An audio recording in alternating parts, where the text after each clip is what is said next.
It Well, can hey, event. Alfredo, welcome to the pod. I'm really happy to have you on today. Hi, hello there. Thanks for having me. I'm excited.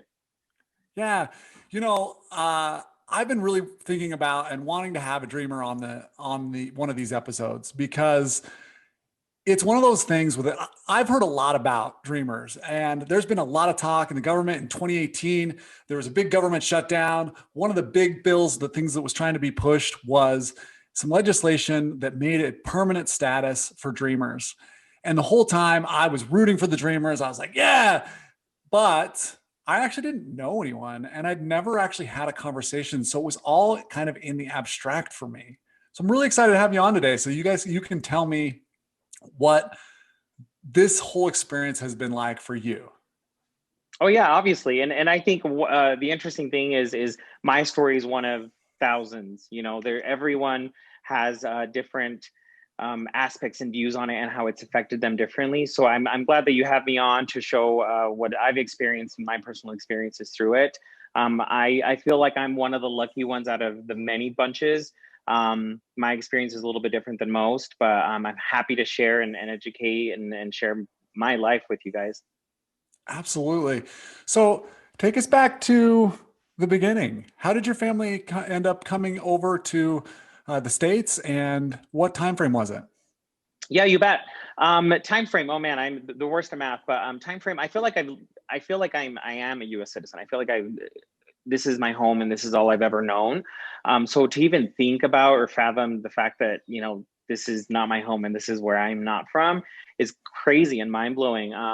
But it all started. I was born in Mexico. A state called Guanajuato, small little town. Um, my mom at the time, she wasn't planning on having kids, and it just happened to be she found out she was pregnant, and she was only planning for one, and come to find out she had two. So I have a Surprise. twin. Surprise, right? I have a twin sister, and so I knew when she had to make the difficult decision, and this was probably back in, I was born in 87. So she had us, she was only expecting one. She ended up with two.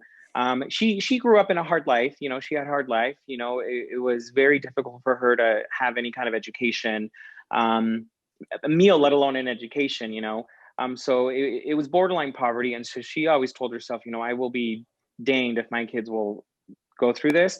So as a parent, I can't even imagine what it'd be like. But she made the difficult decision of, leaving us where we were at with my grandma. My grandma raised us for about 4 or 5 years, maybe 6 years. She migrated to the US probably that same year we were born, 87, late 87.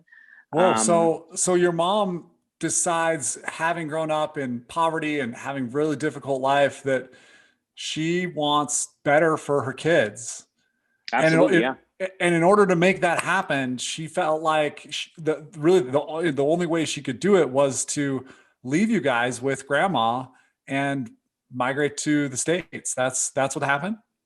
Exactly. Yeah. At the time, I think that great old, like, imagine like a big billboard saying, the American dream, come find it in America. And that's what she wanted for us. That's what she wanted for herself and for us at the same time.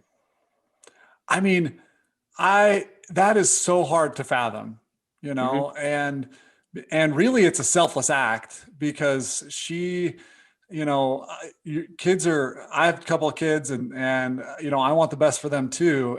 But to think about like leaving them and leaving the culture, leaving my home, going to a place I don't know, and doing it all so that I hope, and not even a certainty, but that I Yeah. hope that they can have a better future. Like, that's intense. It is intense. And yeah, like you said, it's all uncertainty. Nothing's guaranteed. She went on a whim hoping for the best. And so when she moved here, she moved to I think she first was relocated to Texas, and that's where she spent a few years. And that's where she met my stepdad a couple of years later. Um, Later down the road, I would say I was probably like maybe 6 years old is when she came back. And for me, it was weird because I knew of this person. We would talk on the phone, and she would send us gifts and that kind of thing. And so for me to kind of realize that I have a mom and my grandma is not my mom was kind of it was overwhelming to think that I have two moms now. It's kind of crazy. But I remember her picking me and my sister up, and her having that conversation with us that, hey, say bye to your grandma. You won't be able to see her for a while. We didn't Whoa. understand it. We just thought, oh, Yeah. we're going somewhere with this lady who says she's our mom. Um, and even though I was so young, I still remember getting in the car, traveling, sleeping, seeing all the lights flashing, and I woke up, I was in a completely different country. Wow. So that's what you remember of the journey Hmm. going across, is just going to sleep and waking up and being in a different place. Yeah. And yeah, you had to, you kind of didn't quite understand what was happening as far as being able to see your grandma, and that you were really going to be gone from her, and really the person who raised you all that time up until that time. What was that like for you? Did it sink in later that you weren't seeing grandma again, or? Yeah, it definitely sunk in a little bit later after, obviously days go by, weeks go by, months, and then years. And that's when it kind of hit me. I think it didn't hit me till I was probably maybe 8, 9, 10, right around there, where it's like everyone gets to go see their grandma. How come I can't go see her, even though she lives thousands of miles away? And it wasn't as easy for us to just go and see grandma. Yes, we still talk to her on the phone. And this was before technology was invented. So we couldn't really Zoom, we couldn't really FaceTime, that kind of thing. It was all via phone and cards and mail. So it hit me as I was older that I'm like, hey, I probably won't ever get to see my grandma forever. The person that raised me, the person that showed me how to, dress myself and potty train me and watched me lose my first tooth and walk and all these things that people take for granted, that is part of like that parent thing. I also feel for my mom because she missed out on all those things in being part of her kids' lives. But my grandma was the one that kind of was there. And for me to not be able to thank her for that, that was hard. That is hard. And you and Yeah. your sister are going through this together. How was that for her, and how was that for you guys in your relationship as you're going through that? I think again, I wish she was here so she could explain the way she felt, but she's a little bit older than me. She's older by a minute, and so all jokes aside, we have a younger brother and a younger sister. We would always say she was the oldest, even though me and her are pretty much the same. We would always consider her the oldest, so she'd have to make all the tough decisions as kids. Um, but I would like to say, like, everything happens for a reason, and I think the reason why we were meant to be together and go through this journey is I always had someone to rely on. She was always there no matter what. Even when I had a bad day, even when I was 8, 9 years old, when I didn't really understand why things were happening or all these emotions, she was always there to kind of help me out and talk to me. And even if it was even just fighting, that was like, yes, you fight as your siblings, but at the same time, it was like a brotherly love fight. We would never be disrespectful towards each other, and we still aren't. Yeah, what an awesome experience to have her, through that with you, and to lean on each other through that. So tell me, as you're growing up in the States, where did you end up moving to? We started in New Mexico, and the reason why we ended up there was my grandparents had lived there on my dad's side, and so they were the closest family that they had, so they ended up there. We were only there for maybe a year, year and a half, and it worked out because in school, our first grade teacher, she was bilingual, and so she made a big impact in our lives. We were held back a year, and my mom chose that just so she could help us perfect our English and just kind of learn the culture, learn all about what being American is and the language. So we were always the oldest in our class growing up, which it didn't really phase me. And people would always ask why, and I'm like, well, there's a reason why, but I don't really want to tell you because it's none of your business. But now I share it. She was able to help us out and really just teach us, all the language skill that we would need. And we lived there for about a year, year and a half, maybe 2 years, and then that's when we migrated to Utah because my grandparents came as well. Your grandparents from your dad's side. Correct. Uh-huh. Right, right. So they came up. You ended up in Utah. What part of Utah did you end up in? In a good old Tremont, Utah. Small Good, little town. good old Tremonton, Utah. And what took Yes. you to Tremonton, Utah? What took the family to Tremonton? Oh, back in the day, I think I don't really know, but I have kind of like a hunch of why. It was such a small town at the time. Obviously, being undocumented, you wanted to stay under the radar as much as you could. You didn't want big populations with a lot of Interesting. people, and so I think my guess is that's one of the reasons why they chose it. Um, now that I am an adult living in Utah or in Tremont, Tremont's an awesome place. It's small, it's quiet, it's very distant. It's close enough to other cities that you get all the modern day amenities, but you don't have to worry about, all the traffic and all that. So it's a little bit better, but I want to say that's probably why they chose it. You're just a small town guy, loving that small Small town town life. guy. Yeah. Tell Pretty me, much. what did your family do for work when they were here in Tremont? I know my dad, they both worked field work. So my mom, for the longest time, she did field work. So she would go out in the fields, rain, sun, snow, summer, spring, winter, you name it. She would go and she would pick fruit, she'd pick vegetables. And that's what she did for a living. And my dad bounced around a few times between all jobs, and he finally landed a job that he loved. And he's still there. He's been there for, oh man, 20 something years, maybe. I could be wrong, but he loves Awesome. it. So that's what she did. And she would be more or less like a stay-at-home mom. Yeah. Yeah. Yeah. So as you're growing up in Tremonton, tell me about is there a point when you start to know and experience things that are slightly different for you because you're undocumented versus the other kids, and what is that like for you? Absolutely. Yeah. I think that there was always something that, I just couldn't put my finger on that I knew was different. And talking to my parents, they were kind of like our voice, when it had to be explained on why we couldn't do certain things, why we didn't go on family vacations outside of the state, because my parents they tried to be on the DL as much as they could for the sake of just being pulled over or being asked or, questions or people talking. So there was always that, like, why can't we do this? Why can't we do this? Why can't we spend the night at this friend's house? And why can't that person come over? So there was a lot of that, but I think kind of like the aha point for me would have been high school. I think that's the age where you kind of start thinking, like, it's kind of forced at you, like, what do you want to be when you grow up? What do you want to do? What's your goal? What's your dream? And I really didn't know. I knew I had dreams, but at the same time, I know those dreams probably weren't achievable and they weren't realistic in my situation. So I would say probably like my junior year is when you kind of start thinking about these things. And I would say that was like the moment where I realized, wow, I'm not going to be able to do what I want to do. And I'm not going to be able to do what my friends are doing, go to college and have that schooling experience, because there's no way I can. Wow.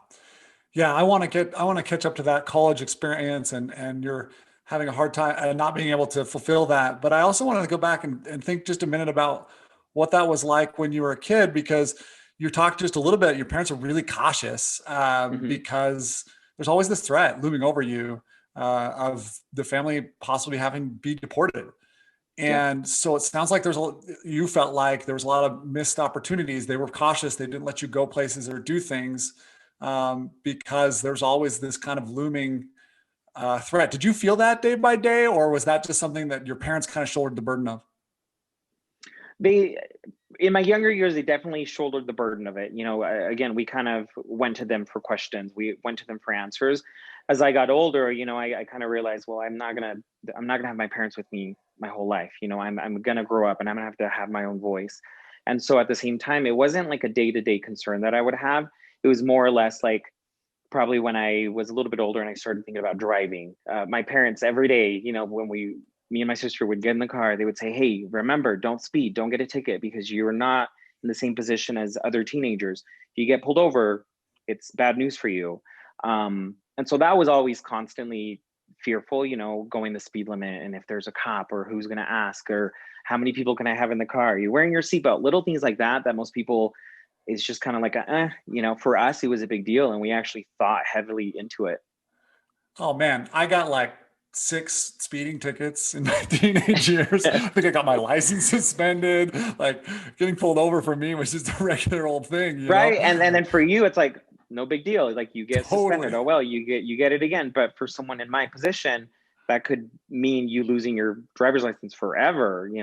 So it wasn't just as easy. And I knew the consequences behind it. And so you would always try to be cautious. You try to overthink things without making it clear that you were overthinking it, and still trying to blend in with everyone and be a normal teenager.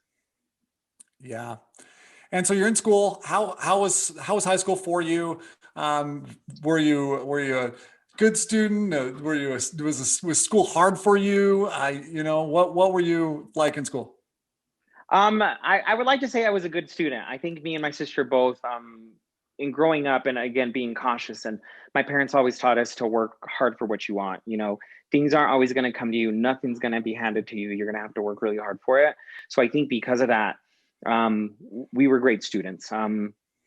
We received A's, and there was nothing better than an A, nothing better than my parents getting that report card and seeing all A's. That was the best feeling in the world. And so we always strived for that, even though we knew at the end of the day, it would mean nothing to someone. Like, people aren't going to look at it, and there's not going to be a great outcome from it. But that didn't stop us. We still held ourselves to a certain standard of making sure that we were giving it our all. We were like great students. But it's funny that you say like how like peers handled it, because I was telling my sister that I was going to be on this podcast. I'm like, what's kind of funny now that I think about it is I never really fit it. I really never felt like we fit in with a certain side of the group, and definitely not another side. And the reason why I say that is there's a program What at sides? school. What sides? Tell me the sides. So there was like Spell the it out. Hispanic, yeah, like the Hispanic kids and the Mexican kids, like we knew them, and we could like communicate via the language. And we're friends. We still are friends, but at the same time, we never really fit in with the other kids. We were always just kind of stuck in the middle, where we weren't invited to sit with the Mexicans, but we weren't invited to sit with anyone else. So luckily, I always had my sister. Like, you can ask anyone, I always sat by my sister in school. We always hung out at recess together. We got lucky to have each other because we were just kind of in our own little world. We didn't really feel like I didn't feel like we belonged anywhere. Because even in school, there was the English, it was called ESL. It was like English Spanish learning program or something like that. And it was pretty much for, children who grew up in a minority home where they wanted to perfect their English, or maybe needed a little extra help. It's crazy to think we were never asked. We were never asked. It was always just assumed that, oh, you're fine. Your English is fine. You for all we know, you were born here.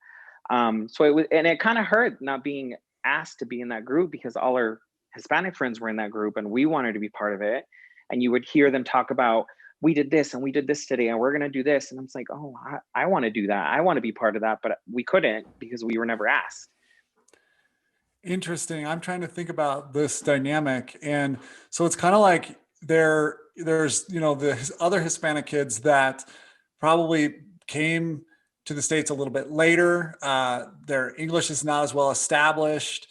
You basically had been here your whole life since you were really, really young, and kind of were, so you were treated like one of the white kids in a lot of ways, and that they didn't let you into the ESL program. And so you kind of felt in the middle of that, and without really a place to go. Absolutely. Yeah. I felt torn, where it's like, I have these friends, but then I want to have these friends. But for some reason in school, those friends did not want to be friends with these friends. So I was always kind of in the middle of like, let's play with them. Let's play with them. No, I don't like them. I'm like, well, why not? Like, we're all normal humans, like I didn't understand it. And I think it's just, obviously in elementary school, you have your own little clique and you have your own little friends, but could have been that. Maybe I'm just overthinking it. No, I think people, for whatever reason, we still see the groups divide, and I've had lots of people on the podcast that have described this feeling of not being able to quite find where they fit. And the other thing I know about you, because I Facebook stalked you, didn't meet Alfredo till today in person, but Alfredo is also gay. So Yes. tell me, when did you discover that, and how did that play into into high school social life? And I know that's a complex question about when did I find out I was gay, but Yeah. fill us in on a little bit about that part of your life. Yeah, you bet. I think if you were to ask any gay person, when did you realize you were gay? There's not really a pinpoint. It's always, you Right. always felt like you're different in some way, And it's funny to say that, because I remember specifically in elementary school, literally like the first couple months of school, someone called me gay, and I didn't even know what it was. I didn't even know what it meant. And I'm like, people knew that I was gay before I knew I was gay. Like, I didn't know there was a word for the way I felt. And so growing up, it was kind of difficult, because at the time my parents weren't super religious. Later years, in the past couple of years, they're faithful to their religion, and that's totally fine. But it's definitely played a big role in me as an adult, and the way I communicate with them and in our relationship. Not that it's bad, but we definitely have different opinions and different views on things. But growing up, it was what it was. It made it even harder that it was in a small town. It made it even harder that there, Yeah. was a certain religion that was prominent in our area. It made it harder. I think I was telling you, I feel like I was a quadruple minority.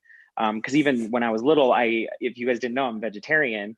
And even when I was little, I didn't eat a lot of meat. I just didn't think that wasn't for me. And so here I am, little Mexican Hispanic boy, gay, not a certain religion, and vegetarian. I'm like, I just felt like I had everything against me. But I never let that stop me. I always kept going. And then as far as like realizing and decided when I kind of came to terms with myself and who I was, and I was proud of who I was probably my senior year. I had gone through experiences and just thought about what I want to do for the rest of my life. And I knew some things they weren't feasible because of my situation, but I was also proud of who I was, and I wasn't going to let that stop me from being who I was, and who I wanted to be. So I think my senior year in high school was kind of when I came to terms with my sexuality and decided, hey, you know what, I am what I am. I'm proud. I don't really care what people think or what they're going to say. And here we are. Wow, very cool to be able to come to terms with that. And a senior in high school, like in a small town, that's no easy thing to do. No, it's not. No, Not no. at Again, all. even in high school, all growing up, people would always make comments, and I would always try to shrug them off, even though I knew what they were saying. I'm not stupid. People think they're whispering, but they're not. I always was just the kind of person, I'm like, I'm not going to let people get in my head and distract me from what I want to do. Yes, I'm human, and yes, I have feelings.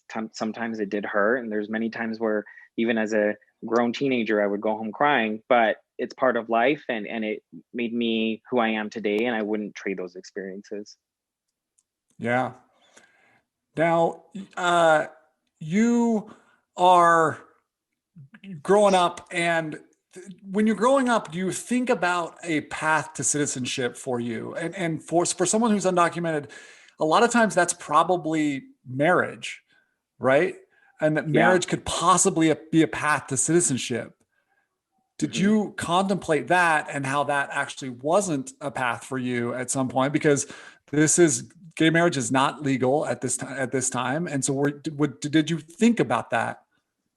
Oh yeah, constantly. Because it at that point in my life, I wanted to do so much with my life, and I kept thinking like, how am I going to get there? How am I going to get there? It's funny that you say about marriage. I actually had a girlfriend in high school, and we dated for a few years. And I honestly, I still like her. She's still a part of my life that I won't forget. But at the same time, I had the opportunity to really think about it and be like, hey, like this is in a way, like if we're being open, this is my ticket out. I could easily Yeah, marry this girl that I yeah, do care about. She cares about me, but deep down, am I going to be disappointed, and she going to be disappointed years down the road when I come to terms with who I am and what I am. I don't want to break her heart, and let alone when kids are thrown into the mix. I'm like, what is that going to look like? So I decided not to be kind of the selfish person and end it for the sake of that. But it definitely crossed my mind many times where I'm like, dang, that was my one ticket. Now what am I going to do? um and there was really no other option. It was just that. And I think a lot of people think it's like, oh, you just get married and it's easy, you're an automatic citizen. And that's not the case. You still have to go through all the filings, you still have to go through all the processes and all the fees. It's not just getting your citizenship overnight. There's still a lot of things that go behind it.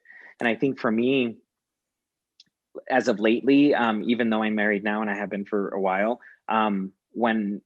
when we get to that point, someone's going to ask me, is this a valid marriage, or are you doing it for a citizenship? I'm like, that's kind of offensive. That's like, how dare you ask me if my marriage and the person that I love is to benefit something else? I'm like, that's not okay. Like, how would you feel if I asked you if your marriage was fake just to benefit of something? I'm like, that's not okay.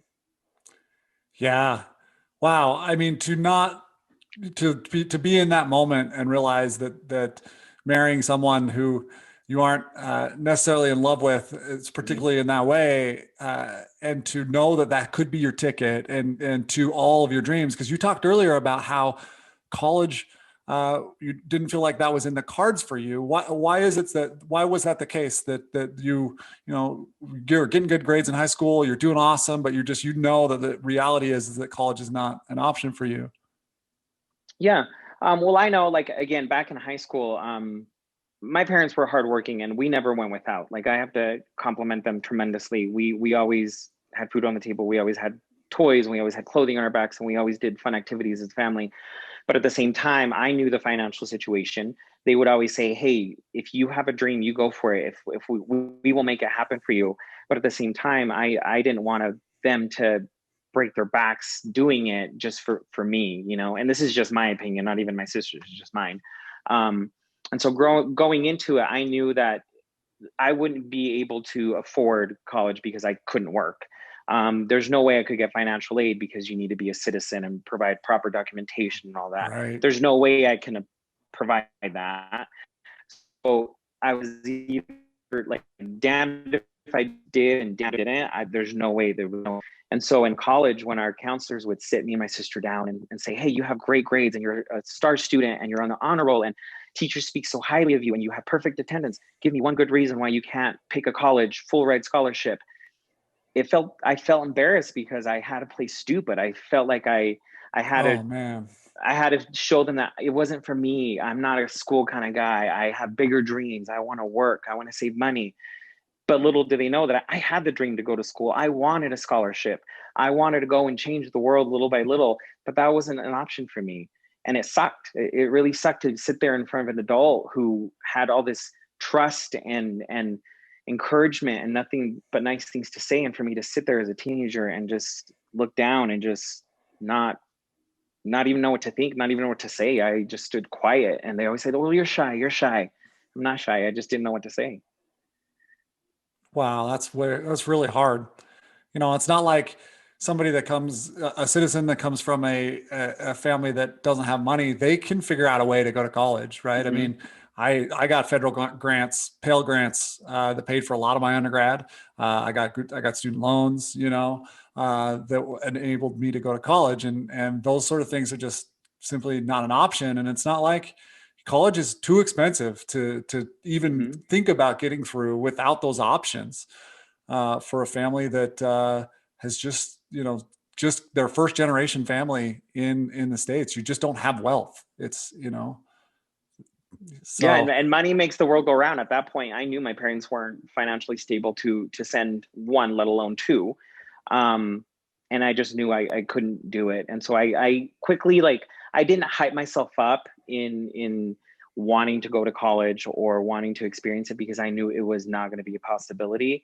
So in a way, I kind of like talked myself out of it and told myself, you don't need it. You don't need it. I started to believe myself that I didn't need it and that I didn't, for some reason, deserve it because I knew it wasn't feasible. And that sucked a lot because I had all these dreams and goals to do it. And it just wasn't something, it wasn't in my cards. yeah, yeah. And it's not until 2012 Mm-hmm. that President Obama, after trying to pass legislation to make a path to citizenship through the Dreamers, which is an incredibly popular bill, and that but they cannot get it through Congress. And finally, he's like, I'm just gonna do an executive order, and he knows that it's possible that this could get undone, but he says we're going to do this, and so he passes or signs into law deferred action for childhood arrivals. How did that how did that impact you? Did you, when you saw that happen, were you excited to go and apply for this? Was it what was that like, or was there mixed feelings about it? What was that like for you? Yeah, there was a lot of mixed feelings behind it. I like to say that my parents were definitely more on board with it. They were the ones that were glued to the TV and getting all the information they possibly could because they knew that that would help us out. You know, I think at the time I was 20, maybe 23, 24, something like that. And so of course I, want to experience my younger 20s and have a good time. So it was never really something I thought about because I just was so comfortable in doing my thing, doing what I've been doing for the past 5, 6 years of just working and doing this and doing that. So it never really occurred to me that that was my one chance until it finally was approved. I'm like, oh my gosh, like this is my one chance to actually work, something I want to do and I've been wanting to do forever, work and legally, without fearing of being pulled into an office and asked about certain documentation or proof of citizenship or anything like that. So when they passed it, I remember like as more and more news came about it and it was just more across headlines, me and my sister started looking into it and we were glued to the TV and listening to the news and seeing what new changes would happen and then if we could do it. And so when it finally became approved, I think in our little Tremont area, we had a lot of the kids that we grew up with that were in our same shoes. I think I like to say that I was one of the first ones who applied for it and was approved for it. And so the process wasn't easy. It was expensive and it was ongoing and it was long, but I was able I'm glad that I was able to do it because, again, I have the means and I have the funds and I had the experience, and people didn't really question it. They just kind of did it because of my language. I don't feel like I have an accent, but most people sometimes will say, well, I can tell you have a small accent, where my peers maybe do have an accent. And so for me, I was able to kind of be like the guinea pig for them. And as soon as I got it, everyone started reaching out to me like, hey, walk me through the steps. What do I need? Where do I go? And so that felt good that I was able to help them out. And I was kind of the first one to get the DACA program. That's really neat. I mean, to have gone through it and then to have a peer that has gone through and be able to reach out to them and say, okay, what do I need to do? And so did it open any doors for you after that? Was there a big burden? Did you feel like a burden was lifted at the time? Because suddenly you're like, don't have to look over your shoulder. Don't have to worry about speeding as much. Don't have to. Yeah. Yeah, absolutely. Huge burden. I mean, most people would think like, oh, what a big impact would that have made? You have no idea. For people who suffer through like depression, anxiety, just that anxiety of every day something lingering above you and you not being able to understand it or why, that was one of the biggest things that I could feel just was lifted off me, that I could actually enjoy what I was doing in my job and not have to worry about constantly fearing, am I going to be pulled into an office today? Is someone going to question it? Is someone going to ask me? And I think it's when the E-Verify started coming about. I was a manager at a fast food restaurant, and I was the hiring manager of all things. And so it sucked when I was in their shoes, but for some reason I slipped under the radar and I was able to work and I was able to, work really hard and get to this position. And it was really sucky and it really broke my heart to be able to have these young teenagers want to come in and apply. And I had to turn them down because they didn't have documentation, even though I myself was in their shoes. Worst feeling in the world. And so with the Verify happening, it was something that I didn't have to worry about no longer. I could just go and do a job, and I was able to do the job of my dreams and travel and be a district manager and just help other stores out and learn the retail aspect. And I was able to do a lot because of that. That definitely opened a lot of doors. Wow. So E-Verify, tell me, what is that?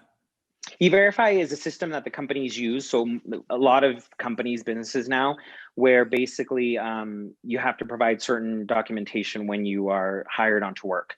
It is an equal employer opportunity, they say, but it's all done through background checks. And so everything that is there comes up. If you don't have the proper documentation, they have the right to not offer you the job because of it.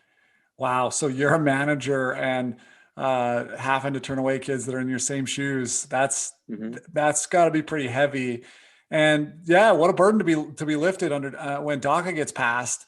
In the same sense as, Trump gets elected, and, we know immigration was one of his main platforms to drive home his election, and anti-immigration, I should say. And one of his promises was to undo DACA, and he did it.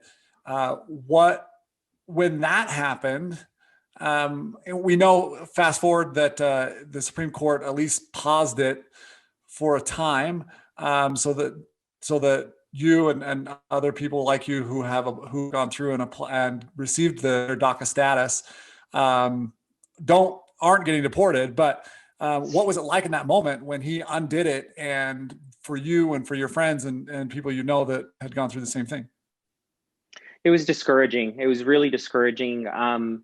Because I think a lot of people that were in my shoes, either the reason why you would receive the DACA program is if it's deferred action. So if you came to the United States under a certain age unwillingly, and in order to keep that DACA program or that permit, is you had to be working or you had to be going to school. And so for a lot of kids, I think in my shoes and adults at that point, they were choosing to go to school or either be working. And so it's almost like you get in the routine of going to work, you get in the routine of going to school, and from one day to the next, someone tell you point blank, hey, you can't do what you've been doing for the past 3, 4, 5 years anymore, figure something out. For me, it was life-changing. I think at the time, if I wasn't semi-financially steady and I wasn't married and I wasn't in a committed relationship and I had surrounded myself with a great group of friends and family, I think it would have been devastating, and it still was, but it could have been a lot worse than what I thought it would be. It was very discouraging and very upsetting, and you just hope for the best. And it sucked because there's not much you can do at that point. You're not allowed to vote. You're not allowed to voice your opinion. So when re-elections happen, you just kind of bite your tongue and hope that your friends and family are your voice and that they do the right thing. It was very disappointing when it happened. Is that hard, knowing the small town you grew up in is the vast majority of them are Trump supporters? Very hard, very hard. Because and this is just me, I'm the kind of person, I never want to be disrespectful towards anyone. I believe that if you want to believe in what you believe, or you want to do what you want to do, that's fine. But also don't shove it down my throat, just like I don't shove my sexuality down your throat, and that's hard because in a small town, me and my husband, Brian, when we go to the grocery store, we don't hold hands, we don't kiss in public, we don't do things out of respect for others. We understand that people in a small town don't feel comfortable. They may not understand it, and that's totally fine. We just ask the same thing, and you'd be surprised at how much we don't get it back. It's just kind of crazy. And so with that, you see people, proudly supporting who they want to support, and that's fine. But if they only realize that what they have to lose versus what I have to lose is so much greater, and it's life-changing, you might lose something here and there. I'm not saying that it's not going to be dramatic or drastic to your life, but for me, I could lose my marriage. I could lose living where I am. I could lose my job. I could lose everything I've worked for, everything I've ever known in this country, and be sent away and not know what to do tomorrow. I wouldn't have any idea what to do. It's insane that we live at a time. You are an American as much as I'm an American. You literally, you're an undocumented American. You've been here since you were 5 or 6. It's insane that we live in a time that an election may determine whether you can stay or go. Even though the Supreme Court did put a pause temporarily on deporting those who had received DACA status, they stopped letting new applicants into the program. So correct. They're not allowing anyone anymore. And so it's like the lucky few that were able to do it are now kind of hanging on a string of, what do I do? Like, it could be any day. It could be any day. What am I going to do? And it's hard because you've already made a living. You've already established a life here. And for someone to be able to say, well, that life you just created for the rest, the past 10 years, 12 years is now nothing. It means nothing. Good luck.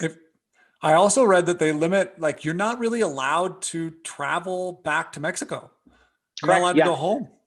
Nope. It is literally, the DACA program is honestly literally for school and work purposes. That is it. Nothing else. You can't travel. You can't vote. You can't do anything. You're held to the same standards as any other citizen in the country. You are expected to pay taxes, if not more, because there's more fees into renewing that DACA program every single year. And the fees are not cheap.